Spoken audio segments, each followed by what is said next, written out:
యెరికో అనే పట్టణంలో జక్కయ్య అనే ఒక వ్యక్తి ఉండేవాడు. అతను ఆ ఊరిలో సుంకం వసూలు చేసే అధికారి. అతను చాలా ధనవంతుడు, కానీ చాలా పొట్టిగా ఉండేవాడు. ప్రజలు అతనిని ఒక పాపిగా చూసేవారు. ఒకరోజు యేసు ప్రభువు యెరికో పట్టణం గుండా వెళుతున్నారని జక్కయ్యకు తెలిసింది.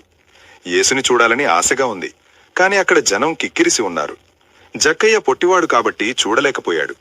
ఏదో ఒకలా యేసుని చూడాలని నిర్ణయించుకున్న జక్కయ్య జనం కంటే ముందుకు పరిగెత్తుకుంటూ వెళ్ళాడు. యేసు వెళ్లే దారిలో ఉన్న ఒక మేడి చెట్టు ఎక్కి మధ్యలో కూర్చున్నాడు. యేసు ఆ చెట్టు దగ్గరికి రాగానే నడుచుకుంటూ వెళ్తున్న ఆయన ఆగి పైకి చూశారు. ఆయన జక్కయ్యను చూసి, జక్కయ్య, త్వరగా దిగిరా, ఈరోజు నేను నీ ఇంట్లోనే బస చేయాలి అన్నారు. జక్కయ్య ఆశ్చర్యపోయాడు.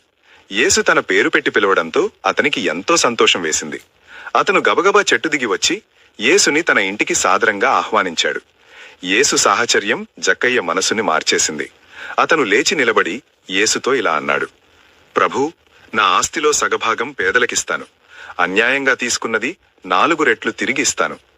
అతని పశ్చాత్తాపాన్ని చూసి యేసు, ఈరోజు ఈ ఇంటికి రక్షణ వచ్చింది అని చెప్పారు.